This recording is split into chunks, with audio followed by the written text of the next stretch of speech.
बिस्मिल्लाहिर्रहमानिर्रहीम अस्सलाम वालेकुम वरहमतुल्लाहि वबरकातुहू। अल्लाहुम्मा सल्लि अला मुहम्मद व आलि मुहम्मद रब्बि इश्रह ली सदरी वयस्सिर ली अमरी वहलुल उक़दतम मिन लिसानी यफ़क़हू क़ौली आमीन। ख़वातीन और हज़रात, आप देख रहे हैं कुतुब ऑनलाइन और मैं हूँ बिलाल कुतुब। और जुमे का दिन जो होता है वो जहाँ रहमतें और बरकतें बहुत सी लेके आता है, वहाँ पे कोशिश होती है हमारी हमेशा की तरह कि आपके लिए भी कुछ सहूलत जो है वो पेश की जाए। और उस सहूलत में हमारे साथ हमेशा कोई ना कोई जुमे के दिन जो है वो कोई ऐसे ही शख्सियत होती है जिसका ताल्लुक़ जो है वो तिब से ज़रूर होता है। वो तिब नबी से हो, हिकमत से हो या मेन स्ट्रीम मेडिसिन से हो। आज हम बात करेंगे उन बच्चियों के लिए, उन माओं के लिए या उन मुस्तकबिल की माओं के लिए जो कि क्योंकि हमारे पास आज मौजूद हैं एक गायनकोलॉजिस्ट जो कि लाहौर शहर में इंतहाई तालीमी निज़ाम के साथ और तालीम के साथ बहुत ही करीब से मंसूब हैं। बल्कि बहुत से तालिब इल्म अगर आप देखें जिन्होंने कि गायनी में काम किया है तो वो इनके तालिब इल्म ही शायद निकलें। डॉक्टर नुसरत सुहेल साहिबा, अस्सलाम वालेकुम। खैरियत से डॉक्टर साहब? आप डॉक्टर साहब सबसे पहले तो ये बताइए कि आजकल हमारी जो नई जनरेशन है जी, इसको एक मशवरा दीजिए एज अ गायनकोलॉजिस्ट कि इनकी आइडियल एज मैरिज की क्या होनी चाहिए जिसमें कि मसाइल ज़्यादा ना आएँ। हाँ, बहुत अच्छा सवाल है। ख़वातीन के लिए मैं कहूँगी कि वो कम से कम 20 और 21 को क्रॉस कर लें। ठीक। और ऑन द अदर हैंड वो हैं जो करियर ओरिएंटेड या काम करने वाली ख़वातीन हैं, उनसे गुजारिश होगी कि वो 35 से पहले 34 या 33 तक, तो लोअर और अपर लिमिट डिफाइंड है, यहाँ तक है 20-21 लोअर लिमिट। लेट मैरिज के अंदर मसाइल आते हैं? बिल्कुल आते हैं, जिस तरह से टीन एज मैरिज में मसाइल आएंगे। ठीक। और आपको पता है 19 हम कहते हैं या 19 साल जी, तो 15 साल से 19 साल की उम्र में अगर हमल ठहर जाता है उसमें बहुत सी पेचीदगी हैं। बिल्कुल इसी तरह से 35 साल की उम्र के बाद अगर हमल ठहरेगा तो भी मसाइल उसमें है, और 40 साल की उम्र के बाद ठहरेगा तो बहुत ज़्यादा मसाइल है। डॉक्टर साहब, आम तौर पे हमल ना ठहरने की वजह क्या हो ख़वातीन में होती है? ख़वातीन में, अगर मर्दों को ना डिस्कस करें, मर्दों को भी करते हैं, लेकिन ख़वातीन में हमल ना ठहरने की बुनियादी वजूहात क्या होती हैं? वैसे तो माशाल्लाह से हमारी जो पॉपुलेशन है उसमें अगर एक जाविये से देखा जाए इनफर्टिलिटी इतना बड़ा इशू नहीं लगता। लेकिन ज़ाहिरी बात है जहाँ पर औलाद की ख्वाहिश है और आपके सवाल के मुताबिक के सबसे बड़ी वजूहात क्या हैं, उसमें सबसे पहली वजह हम इसमें लाएंगे PCO या पॉलीसिस्टिक ओवरी सिंड्रोम या डिजीज़। नंबर 2 पे डॉक्टर साहब पहले तो ये बता दीजिए PCO है क्या चीज़? PCO आजकल जैसे आपको मेरे ख्याल में बहुत it's like selling hot cake, आपको बहुत हर लड़की भी कहेगी कि जी मुझे PCOS हो गया। सो ये एक कॉन्स्टिलेशन है सिम्टम्स की, और मेटाबॉलिक सिंड्रोम है, यानी कि हमारी बॉडी के अंदर जो मेटाबॉलिज्म है उससे रिलेटेड, जिसमें कार्बोहाइड्रेट का मेटाबॉलिज्म है, फैट का, एंडोक्राइन है, उसमें ख़राबी शुरू हो जाती है। तो इससे जुड़ी हुई जो चीज़ें हैं उसमें वज़न का बढ़ जाना। ठीक। वज़न का बजाते ख़ुद बढ़ जाने का मतलब है कि बहुत सारी बीमारियां या बहुत से हार्मोन ख़राब होने शुरू। और सब इसकी एक निशानी चेहरे के बाल भी हो सकते हैं? जी, इसमें निशानियों में वज़न का बढ़ना, माहवारी का ख़राब हो जाना, ना आना या बिल्कुल ही बंद हो जाना, इरेगुलर, चेहरे पे बाल आना, स्कैल्प हेयर या सर के बालों का कम हो जाना, और बहुत ज़्यादा एक्नी बन जाना। यंग एज में ये PCOS की बिल्कुल इंडिकेशन है। इसमें हाइपर कोलेस्ट्रोलीमिया हो जाता है, हाइपर लाइपिडीमिया हो जाता है, ब्लड प्रेशर या डायबिटीज़ भी हो सकती है। ये उम्र से जुड़े हुए हैं। ठीक। जो PCOS है ये यंग एज में शुरू हो जाता है। और इसकी पहली वजह जो है वो जंक फूड है। इसकी पहली वजह जंक फूड है? जंक फूड ये देखें बहुत जो आदत बन गई, और कुछ कोविड में भी ज़्यादा हो गया कि लोगों ने घरों में रह के सिर्फ फूड पैंडल्स, होम डिलीवरीज ही मंगाई, इससे ख़राबी हुई। और हर हार्मोन का प्रिकर्सर कोलेस्ट्रॉल है, यानी हमारी बॉडी में जितने भी हार्मोन्स हैं, ख़वातीन के और मर्दों में भी, सब में उसका बेसिक यूनिट इस कोलेस्ट्रॉल। कोलेस्ट्रॉल बढ़ जाता है इसमें कोलेस्ट्रॉल डिस्टर्ब होना शुरू होता है, यूजुअली बढ़ना शुरू हो जाता है। ठीक। और हाइपर लाइपिडीमिया यानी लिपिड जो हैं वो उसके स्मॉल यूनिट्स हैं, ठीक, वो भी बढ़ने शुरू हो जाते हैं। डॉक्टर साहब, आम तौर पे किस उम्र में एहतियात करनी चाहिए कि ये पता चल जाए कि बच्ची को जो है वो PCO की तरफ जा रही है? बहुत अच्छा सवाल है। दोबारा देखिए, एक तो है हेल्दी लाइफस्टाइल, जो घरों से बाहर हम कहते थे ना कि थोड़ी फिजिकल एक्टिविटी वो ज़रूर करें, पार्क आपके आबाद हों, वॉक करें, कोई आउटडोर गेम्स हो, हम सब कुछ इंडोर ले आए हैं। बिल्कुल। अच्छा, अब गेम्स भी इंडोर ले आए, इंडोर्स ले आए, हम एक्सरसाइज ट्रेडमिल भी ले आए, साइकिलिंग भी ले आए। चलिए वहीं कर लीजिए, अंदर ही कर लें, वो भी नहीं। सो लेकिन अब we are all the time on the computer. बच्चियां भी हर वक्त जो है, एक मोबाइल है और एक अकेले कमरे में घर में भी, बिल्कुल, और everyone is with the mobile. तो वो जो सारी बातें थी ना कि आपस में बैठ के बातें सुने, बड़ों की बातें भी सुने, या वो जो था कि हम बाहर आउटडोर एक्टिविटीज़ करें, वो कम होते होते now we are all indoor individual. जो ही एडोलेंस शुरू हुई है, लेट्स से कि 12-14 साल की उम्र में पीरियड्स आने शुरू हुए हैं, तो माँ बाप को क्या देखने चाहिए कि ये बच्ची जो है वो फर्टाइल रहे, ये पीसीओ की तरफ या इनफर्टिलिटी की तरफ ना जाए? किन सिम्टम्स? सबसे पहले देखिए, जो एक बच्ची है वो ह्यूमन बीइंग इंडिविजुअल है, उसने ग्रो करना है, उसने हाइट अटेन करनी है, और उसका ताल्लुक दोबारा अच्छी ग़िज़ा से है। और अच्छी ग़िज़ा का मतलब है हेल्दी फूड, और उसमें जंक फूड ना शामिल किया। ये फास्ट फूड को हम जंक फूड कह रहे हैं। फास्ट फूड जैसे कि ये बर्गर्स हैं, उसमें हर आपने फ्राइड चीज़ रखी हुई है, बिल्कुल, पैटी फ्राइड है, उसके साथ फ्रेंच फ्राइज है, और फिर आपकी सारी कोल्ड ड्रिंक्स। बिल्कुल ठीक है, ये बिल्कुल सही ग़िज़ा नहीं है। चाहे वो ज़ीरो कोल्ड ड्रिंक्स हो, ज़ीरो को अल्लाह जाने के उसमें कितना को ज़ीरो है, ठीक है, और ज़ीरो रखने के लिए कौन सा इंग्रेडिएंट है, इज़ इट सैकरिन, ठीक है, विच इज़ सो कॉल्ड के नॉन डायबिटोजेनिक है।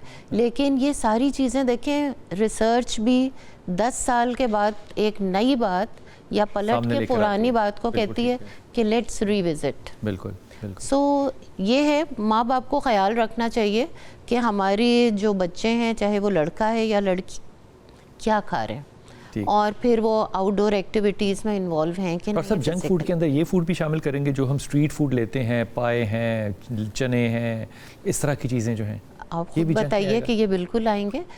कभी कभार खा लेना एक बात है, लेकिन अगर सुबह की शुरुआत ही नान और चने से करें, नान में खमीर है और चनों में दूसरी बात होती है, पता नहीं कौन सा ऑयल है, कितनी मर्तबा वो यूज़ हुआ है, और एडल्ट्रेशन अगर है, उसमें मिलावट है, तो मज़ीद ख़राबी है। क्या ही बात है। तो ये रोज़ के खाने नहीं है, ये ओकेजनल फूड्स हैं। हम इस कंक्लूजन पे अभी तक पहुँचे कि पीसीओ की एक बहुत बड़ी वजह जो है वो गंदी खुराक है जी, ऐसी खुराक जो कि हेल्दी नहीं है, लेकिन हमारे कल्चर का हिस्सा है, वो फास्ट फूड हो या नान चने हो, नान हलीम हो, या इस तरह की। और दूसरी बात सर, आप ये देखें कि हमने पूरी दुनिया से एक्वायर कर लिया।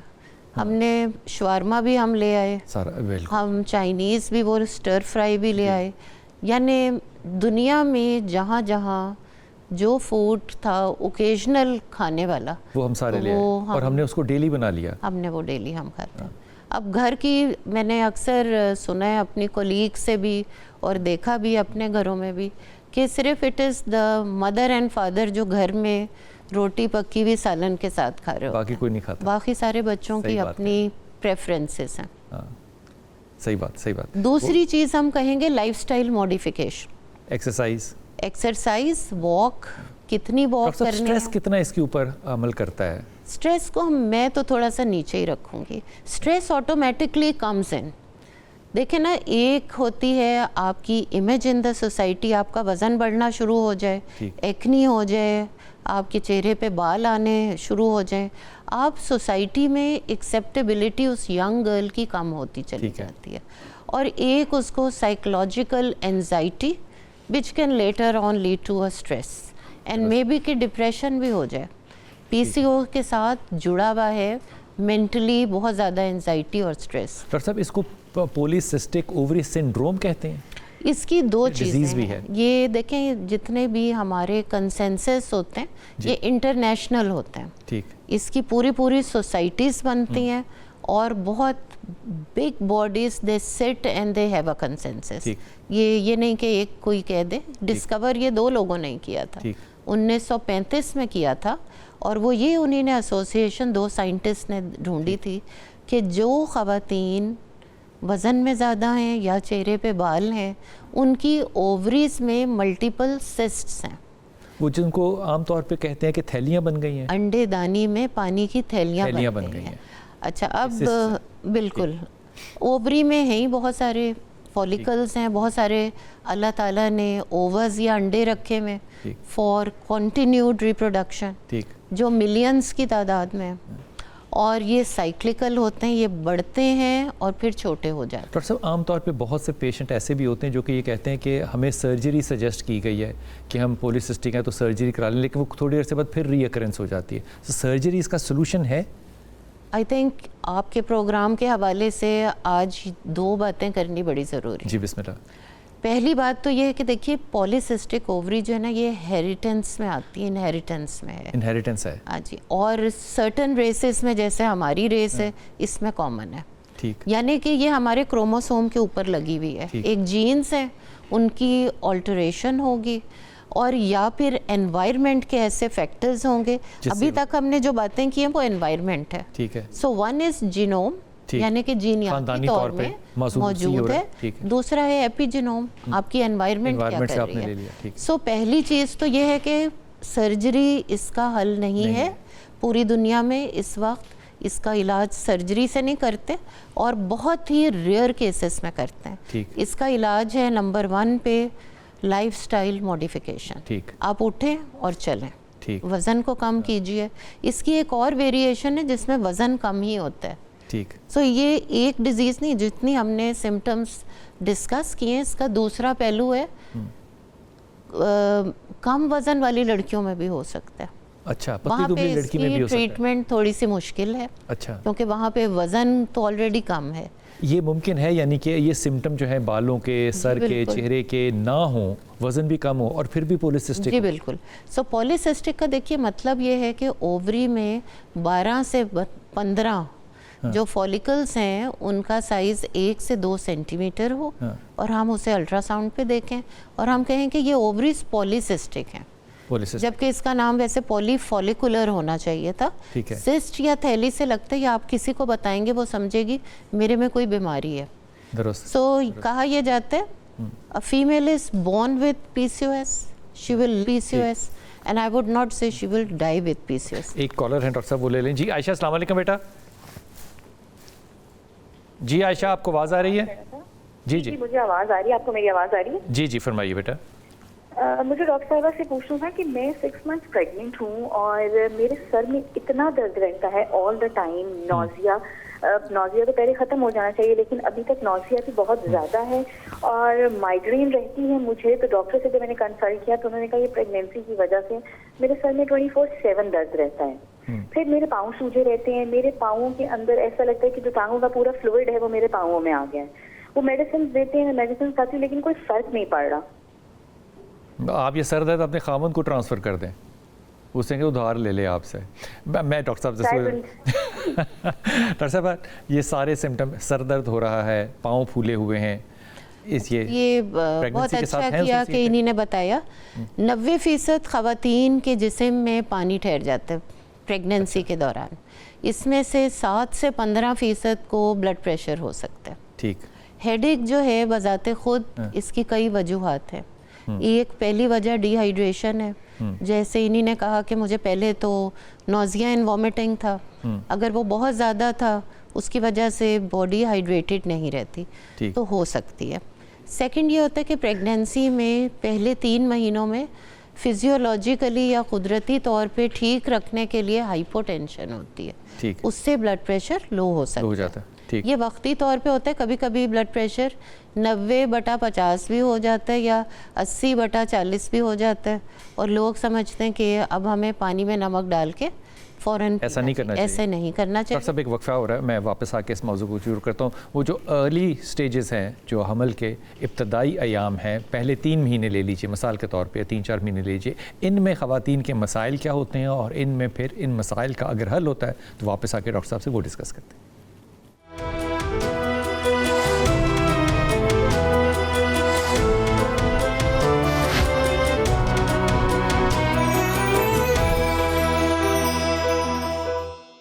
बिस्मिल्लाहिर्रहमानिर्रहीम। हमारी प्यारी बच्ची आयशा ने अभी हमें कॉल करके जो बात की कि मुझे हेडेक हो रहा है, मेरे पाँव जो है वो फूल जाते हैं, पानी रिटेन हो रहा है, इन मामलों पे बात करते हैं। लेकिन इससे पहले अली अमजद हमारे साथ हैं, उनसे बात कर लें। अली अमजद, अस्सलाम वालेकुम बेटा। अस्सलामुअलैकुम। वालेकुम लाल सलाम। साहब, मेरी वाइफ प्रेग्नेंट है माशाल्लाह। और उनका हीमोग्लोबिन लेवल 9 है। डॉक्टर कह रही हैं कि इनका हीमोग्लोबिन लेवल बढ़ाएं, लेकिन मैं उन्हें सब कुछ खिला रहा हूँ क्योंकि हम अकेले ही रहते हैं दोनों।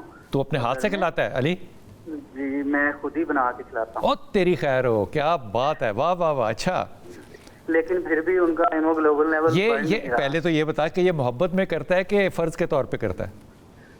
दोनों ही हैं, मोहब्बत भी है, फर्ज भी है। हीमोग्लोबिन कैसे बढ़ेगा? कम हुआ है। डॉक्टर साहब की बात सुनिए। डॉक्टर साहब, ये 9 का होना कम है? जी ये कम है। कम है, कितना होना चाहिए कम से कम? ये तीनों ट्राइमेस्टर में थोड़ा सा फ़र्क है। जी। अगर पहले 3 महीने का हमल उसमें 10.5 तक, ठीक। 10.5 तक एक्सेप्टेबल है। अच्छा। 9 जो है वो तीनों ट्राइमेस्टर में कम माना जाता है। ठीक। और इसमें सबसे पहले ये देखना पड़ेगा कि अनीमिया की टाइप क्या है। ठीक। सबसे पहली कॉमन टाइप है आयरन डेफिशिएंसी ठीक। या फौलाद की कमी की वजह से अनीमिया ठीक। होना। दूसरे नंबर पे थैलेसीमिया होना। ठीक। सबसे पहले तशखीस करेंगे ठीक है। और उसके बाद अगर थैलेसीमिया नहीं है तो फॉलिक एसिड आमतौर पे? फॉलिक एसिड के एक और रोल है। और फिर इन्हें आयरन के कैप्सूल और मल्टीविटामिन मिलेंगे क्योंकि खून को बनाने के लिए बहुत सारे फौलाद के अलावा विटामिन चाहिए होते हैं, जिसमें से फॉलिक एसिड भी प्रेगनेंसी में विटामिन लेने सेफ है? बहुत सेफ है। बहुत सेफ है। ये डिपेंड करता है कि मरीज़ ने या जो हामला खातून है उसने स्टार्ट प्रेगनेंसी अगर लो है हीमोग्लोबिन से की है तो बॉडी डिप्लीटेड है, ठीक। तो हमने उसे रिप्लेनिश कर देना है। डॉक्टर साहब, कितना एवरेज हीमोग्लोबिन होना चाहिए? 11 WHO कहते हैं 11 बहुत सेफ रेंज है। ओके। डिलीवरी से पहले इसे 11 पे करना है। ग़िज़ा एक चीज़ है जिससे ये इसको इम्प्रूव करेंगे। उसके बाद ओरल मेडिसिन है अगर ये पहले 6 महीनों में है प्रेग्नेंट। और दूसरी चीज़ होती है डीकम्पेंसेट तो नहीं हो गई क्या, दिल की धड़कन बहुत तेज़ तो नहीं हो गई है क्या, और फटीग और टाइडनेस तो नहीं रह रही, उसमें अगर ऐसा है, या मुंह से खाने वाली आयरन इनकी जज्ब हो के इस्तेमाल नहीं हो रही बॉडी में, ये भी हो सकता और उससे हीमोग्लोबिन नहीं बन रहा तो फिर इन्हें इंजेक्टेबल पे जाना पड़ेगा।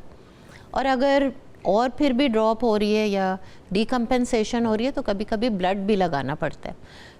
जो गोल होता है वो ये होता है कि किसी भी हामला खातून को ब्लड ट्रांसफ्यूजन ना मिले, ना नहीं देनी चाहिए। उससे पहले हम हीमोग्लोबिन 11 तक ले आए, जो कि बहुत ज़्यादा मुमकिन है। अगर खुराक का, जैसे ये अली कह रहे हैं कि मैं बहुत ख्याल रखता हूँ, तो खुराक में ज़्यादातर क्या चीज़ खानी चाहिए? खुराक असल में एक हिस्सा प्रोवाइड करेगा, इसमें अंडा है, गोश्त है, फल हैं, दालें हैं, सब्जियां हैं, ये सब पे जाना चाहिए। Good proteins, first class protein ये एनिमल प्रोटीन है। सेकंड क्लास में ये फल हैं, दालें हैं, चने हैं, बीन्स हैं, ये सारी चीज़ें इन्हें खानी पड़ेंगी। और फिर एक छोटी सी गोली होती है फेरस सल्फेट 200 मिलीग्राम, नहायत सस्ती, वो खाएं। Exactly, वो लेनी चाहिए किसी डॉक्टर के पास, लेकिन मशवरे से लेनी चाहिए, डॉक्टर के पास ज़रूर जाना चाहिए। और ये जो थैलेसीमिया वाली बात डॉक्टर साहब ने की है, ये मेरे ख्याल में तो जितने भी नए कपल्स हैं शादी कराने वाले, इनको अपना कम अज़ कम एक टेस्ट तो ये ज़रूर करा लेना चाहिए। ख़ास तौर पे अगर आप फैमिली के अंदर शादी करें, कज़न मैरिज है, तो थैलेसीमिया वाला टेस्ट ज़रूर कराना चाहिए। ईरान वाहिद मुल्क है जो कि मेरे नज़र में है जहाँ पे थैलेसीमिया का जो रिकॉर्ड है वो निकाह नामे के साथ लगा है, और निकाह नहीं हो सकता अगर थैलेसीमिया का टेस्ट नहीं लगा। मेरे ख्याल में ये बहुत अच्छी बात है, बिकॉज जो थैलेसीमिया है उसमें हम ना तो फौलाद बहुत ज़्यादा देते हैं और ना ही हमारा ये गोल होता है कि हीमोग्लोबिन को 11 पे लेकर जाए। थैलेसीमिया की जो मरीज़ होती है वो बहुत अच्छा परफॉर्म करती है 9 और 10 हीमोग्लोबिन पे। ठीक ठीक, तो उसको हमें ऊपर ले जाने की ज़रूरत नहीं है। ठीक जी। अस्सलाम वालेकुम उमर। वालेकुम अस्सलाम जी मेरा बेटा, अल्लाह का करम बेटा, आप खैरियत से हैं? सर आपका प्रोग्राम बहुत शौक से देखते हैं हम। ठीक, खैरियत से हैं आप? हुक्म कीजिए। जी अल्हम्दुलिल्लाह ठीक ठाक। सर मैंने पूछना था, बेगम मेरी है, उसके ना जब 3 ऑपरेशन हुए हैं, उसके कमर में बहुत दर्द रहता है। किसका ऑपरेशन हुआ है? बेगम मेरी का। जी किस चीज़ का ऑपरेशन हुआ है? वो प्रेग्नेंट होते हैं ना, बड़ा ऑपरेशन। अच्छा, बड़ा ऑपरेशन हुआ है, सी सेक्शन हुआ। हाँ जी, कमर में बहुत दर्द रहता है उनके। बच्चा सेहतमंद है? जी बच्चा सेहतमंद है? हाँ जी, बच्चे सेहतमंद है, तकरीबन एक 5 साल का, 3 साल का और 1 साल का। माशाल्लाह। तो उसमें दर्द कमर में बहुत रहता है, उसका कोई हाल बता दें। तो बेटा आपने इतनी जल्दी प्रेग्नेंट किया अपनी बीवी, तो उसके उस सेहत पे कोई तो फ़र्क पड़ेगा ना, वक्फा रखते हैं ना मेरे जान। अच्छा डॉक्टर साहब से बात सुनते हैं। 3 साल का एक बच्ची है, 6 माह की। ओके, डॉक्टर साहब से बात करें। डॉक्टर साहब, कमर का जी। दर्द जो है ये प्रेगनेंसी के बाद आम जी शिकायत बिल्कुल, है। ये बहुत आम शिकायत होती है और इसमें ज़रूरी नहीं है कि इन्होंने रिलेट उसे सिजेरियन सेक्शन या बड़े ऑपरेशन से किया है। इसका ज़रूरी नहीं। जिसमें 90% अब ये ऑपरेशन स्पाइनल एनेस्थीसिया या वजह भी हो सकती है। स्पाइन में की जो मोहरों के दरमियान जगह होती है वहाँ पर स्पाइनल नीडल से लगाया जाता है और सब ये समझते हैं ये मिथ है। अच्छा। इसलिए अच्छा है इस पे हम बात कर लें कि क्या स्पाइनल एनेस्थीसिया से कमर में दर्द हो सकता है? जी जवाब है जी नहीं। नहीं हो सकता। नहीं। अच्छा अब इस दर्द की बड़ी वजह होती है कि पोस्चर का ख्याल ना रखा जाए। ठीक। During pregnancy, during pregnancy and specially after pregnancy, जब बच्चा माँ की गोद में आ जाता है तो माँ ने उसे किस तरह से बैठ के अपनी रीढ़ की हड्डी या कमर को स्ट्रेट रख के बैक को सहारा दे के और दोनों बाजुओं को भी सहारा दे के, ठीक। फॉर एग्जाम्पल आप ये 2 तकिए रख लें जी। And then you feed your baby, ऐसे रखें। क्योंकि अगर आप इसमें सहारा नहीं देंगे कुर्सी से तो आपका अपना बॉडी पोस्चर आपका खराब होगा। सारा जो बोझ है वो आपकी कमर स्पाइन पे ने उठाना है और ये लटका रहेगा। और जो बच्चा वजन गेन करेगा ऑब्वियसली जैसे बड़ा होगा तो ये बोझ बढ़ता चला जाएगा और ये सारी मसल्स पे और स्पाइन के बैड पोस्चर की वजह से ठीक। दोहरा झुक के मदर्स बेबी के काम करें, पैम्पर बदलती हैं, वो गलत है। ऐसे स्ट्रेट बैठ के करें और फर्श पे बैठने से पहले अपना पोस्चर दोबारा ठीक करें। बहुत जल्दबाजी ना करें, बिस्तर में से उठना है तो पहले साइड लें फिर उतरें और वॉक करें। नंबर 2 पे थोड़ी सी एक्सरसाइजेज हैं जो बहुत सिंपल है, वो हर जगह अवेलेबल भी होती हैं। अगर नेट पे भी अवेलेबल है। नेट पे भी हैं, यूट्यूब पे भी हैं। उससे सारी आप कमर के मसल्स को स्ट्रॉन्ग कर स्ट्रॉन्ग कर लेते सकते हैं। हैं, तो बिल्कुल। थोड़ी सी मेहनत, थोड़ी सी तवज्जो। डॉक्टर साहब पहले 3 माह के अंदर एक खातून किन मसाइल को देखती है प्रेगनेंसी के?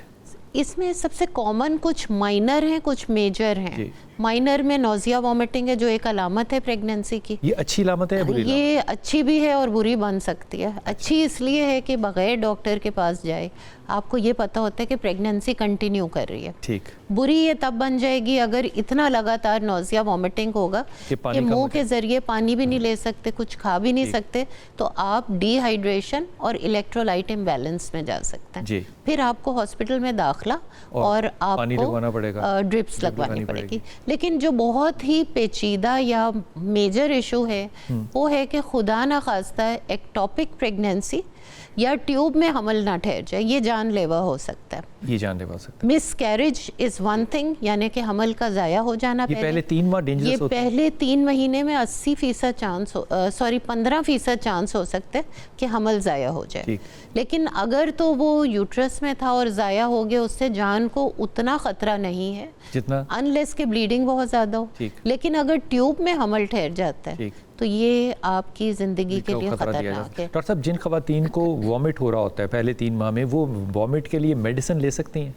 कुछ नेचुरल रेमेडीज़ हैं जो पूरी दुनिया में आजमाई जाती ठीक हैं। है। इसमें जो है जिंजर का इस्तेमाल, जिंजर का, सौंफ का, पुदीना पुदीने का का और लीमू का। नींबू। तो ये तो ऑथेंटिक है अल्टरनेट मेडिसिन में। ठीक। ये लें, फ्रीक्वेंट स्मॉल मील्स लें, सुबह का आगाज़ थोड़े सॉलिड फूड से करें, लिक्विड और सॉलिड बाइट एंड वो ना लें, 1 सिप 1 बाइट, दोनों में थोड़ा सा वक्फा करें। तो ये सिंपल सी रेमेडीज़ हैं। ठीक। और फिर ये है कि थोड़ा थोड़ा स्मॉल फ्रीक्वेंट मील्स खा लें। अच्छा, आम तौर पे खवातीन इन आयाम के अंदर बिल्कुल भी मेडिकेशन लेती नहीं है, तो वॉमिट के लिए मेडिकेशन ली जा सकती है? मेडिसिन बिल्कुल ली जा सकती है जो बहुत सेफ़ हैं।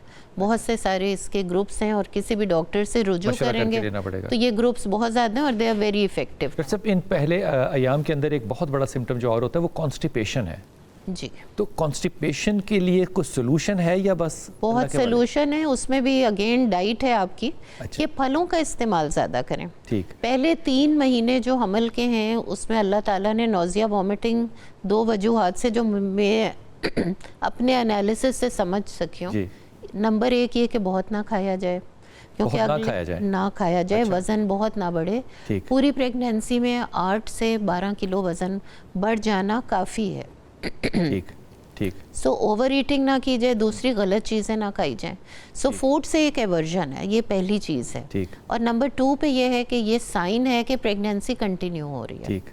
तो ये 2 वजूहात की वजह से कुदरत ने नोजिया एंड वॉमिटिंग डाला प्रेगनेंसी। कॉन्स्टिपेशन की मेडिसिन ली जा सकती है? कॉन्स्टिपेशन में सबसे पहले अपनी डाइट को देखें। ठीक। कि उसमें फल हैं, फाइबर हैं, पानी ठीक पिया जा रहा है। अगर ये सब कुछ ठीक है तो फिर ठीक है। नंबर 2 पे है इसबगोल का छिलका, आप बोल लीजिए। और अगर उसके बाद भी ठीक नहीं होता फिर दवाइयों की बारी आती है। मेडिकेशन सेफ है इसमें? इसमें कुछ मेडिसिन बिल्कुल सेफ हैं, वो ली जा सकती हैं। मिसाल के तौर पे बहुत सी ऐसी चीज़ें जो कि नेचुरल होती हैं, जो कि मेडिकेशन अल्टरनेटिव के दरमियान में आती हैं, जैसे इसबगोल है। लेकिन बहुत से लोग ग्लूटेन एलर्जी होते हैं। अच्छा, जो उसके लिए एलर्जी, उसमें अब ये भी मॉडिफाई हो चुके हैं। इनकी भी प्रेपरेशंस ऐसी हैं जिसमें बिल्कुल जिसे बेबी सीड्स कहते हैं वो हैं, वो लिए जा सकते हैं। बिल्कुल। अच्छा डॉक्टर साहब, सबसे ज़्यादा एहतियात इस एक नई माँ को किस चीज़ से करनी है पहले 3 माह में? पहले 3 माह में खाने पीने की करनी है, दवाइयों की भी करनी है, और एक मशवरा डॉक्टर के पास ज़रूर जाना चाहिए, और फॉलिक एसिड खानी चाहिए। फॉलिक एसिड विटामिन बी का एक फॉर्म है जो वाटर सॉल्युबल है, और इसको खा लेने से 80% आपके बेबी को न्यूरल ट्यूब डिफेक्ट नहीं होते, यानी कि ब्रेन और स्पाइनल कॉर्ड की जो डिफॉर्मिटीज़ हैं वो नहीं होते।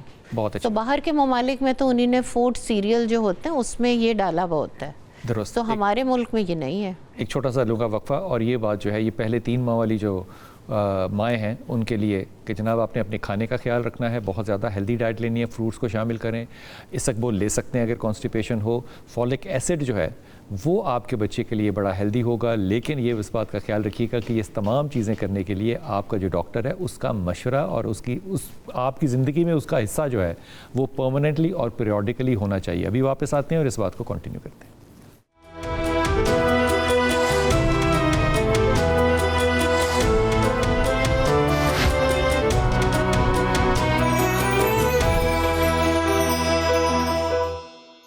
बिस्मिल्लाहिर्रहमानिर्रहीम। डॉक्टर साहब, आपने फरमाया कि फॉलिक एसिड जो है वो ज़रूरी है, वो ज़रूरी है ब्रेन बच्चे का और उसका जो स्पाइनल कॉर्ड है उसके लिए। मैं इसमें दोबारा आता हूँ, लेकिन इकरा है कराची से। अस्सलाम वालेकुम इकरा, इस्लामाबाद से। जी मेरा पुत्र। सर मेरा सवाल ये है कि क्या अनमेरिड लड़कियां भी फॉलिक एसिड के टैबलेट यूज़ कर सकती हैं? क्योंकि मुझे मेरा हीमोग्लोबिन लेवल तो नहीं पता और मेरी एज 21 है, तो क्या मुझे ये टैबलेट यूज़ करनी चाहिए? मुझे आपको समझ आया सवाल? रिपीट कर दें बात को, रिपीट करना जरा। एसिड यूज़ करने का पूछ रही हैं शायद। मैं ये पूछ रही हूँ कि क्या अनमेरिड लड़कियां भी फॉलिक एसिड की टैबलेट यूज़ कर सकती हैं? जी, ओके। आपने अपना हीमोग्लोबिन कराया कि कितना है? नहीं, मुझे ये नहीं पता मेरा हीमोग्लोबिन लेवल कितना है। आपका वेट कितना है और हाइट कितनी है?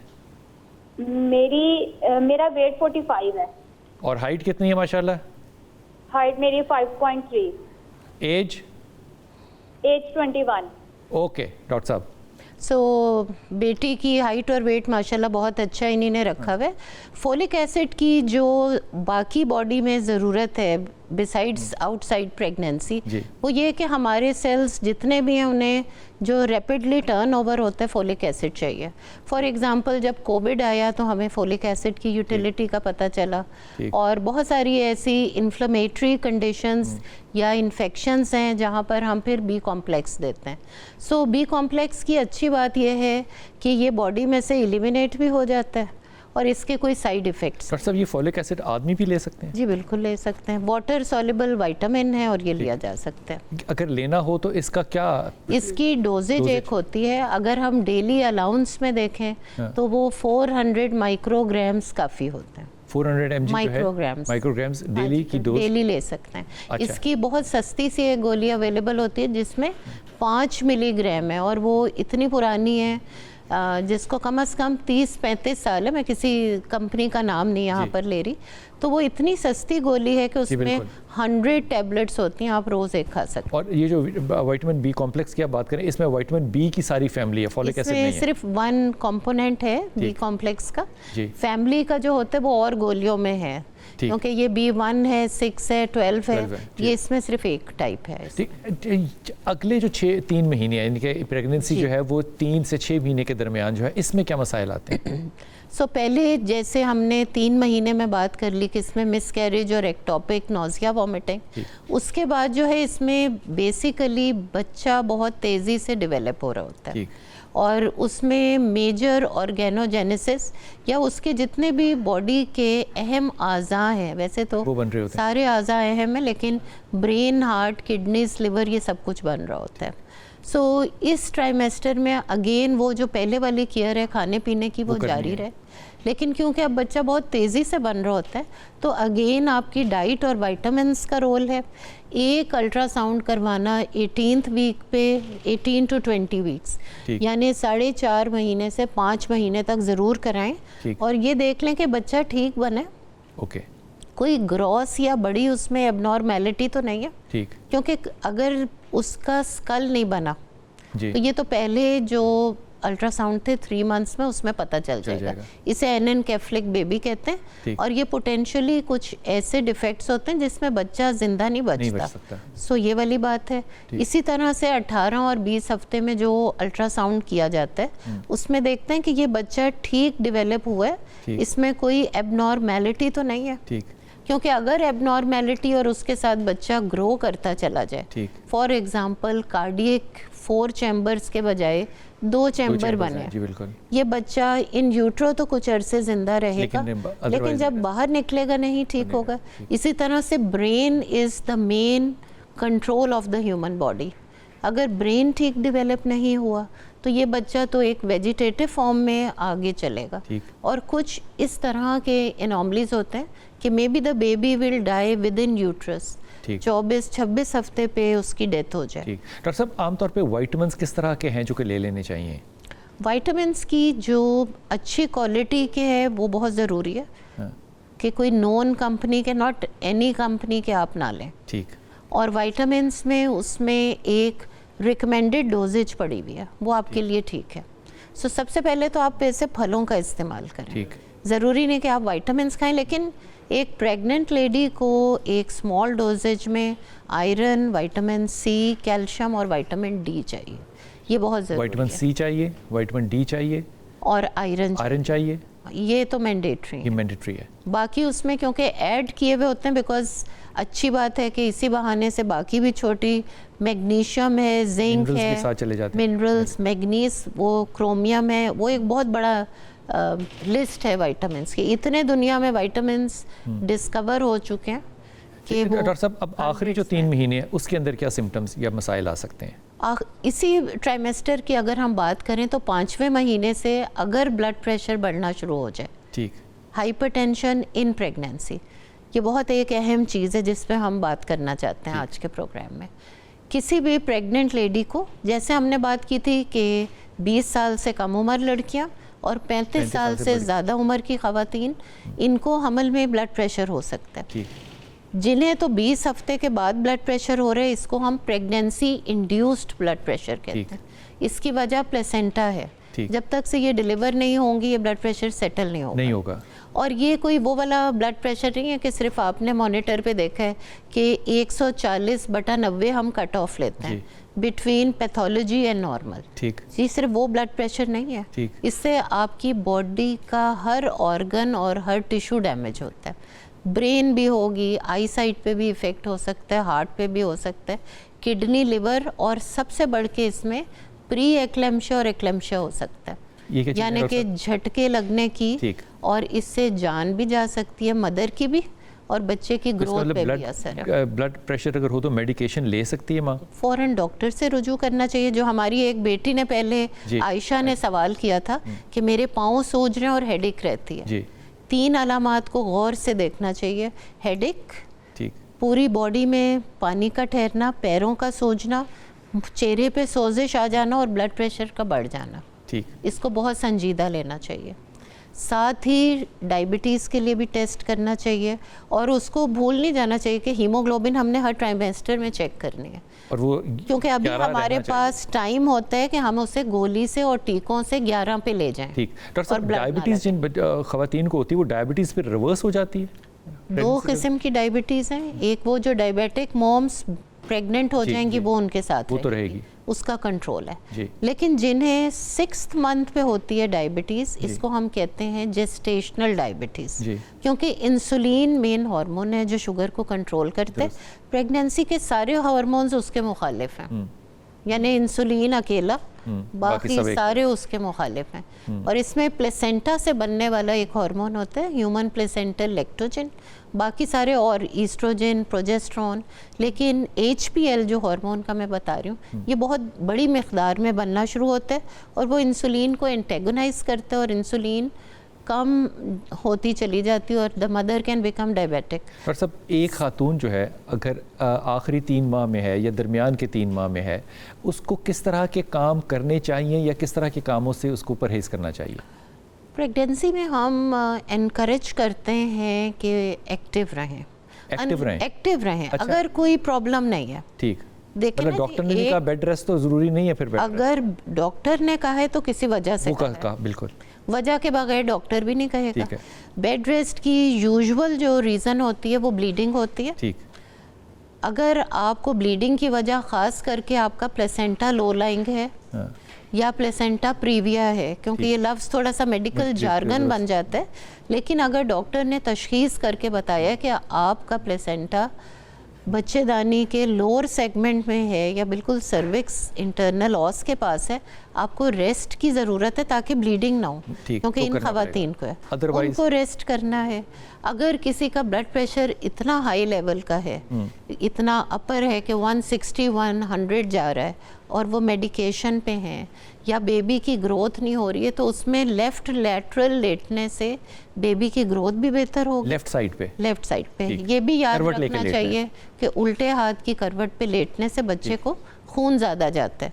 बॉडी के ब्लड वेसल्स की डिस्ट्रीब्यूशन कुदरत की तरफ से ऐसे, तो most of the time doctors कहते हैं आप ज़्यादा लेफ्ट साइड पे लेटें, स्ट्रेट ना लेटें। स्ट्रेट लेटने से ग्रेविड यूट्रस का अपना बोझ ही ब्लड वेसल्स की सप्लाई बच्चे की तरफ कम कर देता है। ये अल्लाह ताला ने एक निज़ाम ये कुदरत है। और करवट पे लेटना बेहतर है। सो डायबिटीज़ को जो प्रेगनेंसी में हो रही है शुरू में कंट्रोल किया जाता है डाइट से। और सब जल्दी से एक सवाल है, वक्त बिल्कुल ख़त्म हो गया। जो लोग डायबिटीज़ हैं, जो जिनको टाइप 1 है, क्या वो प्रेगनेंसी में अपने बच्चे को आगे डायबिटीज़ देंगी? ये थोड़ा सा लंबा वो हो जाएगा, हो सकती है, नहीं भी हो सकती, क्योंकि आधी जीन्स फादर की तरफ से हैं। अगर वो बहुत प्रोटेक्टिंग जीन्स हैं तो हो सकता है इस बच्चे को ना हो। और जी बिल्कुल, लेकिन अगर 2 हो, डायबिटीज टाइप 2 तो बिल्कुल नहीं आएगी अनलेस वो बच्चा जब 40 साल पे हो, फिर उसके या वो एनवायरमेंटल फैक्टर्स को कंट्रोल नहीं कर। बहुत शुक्रिया।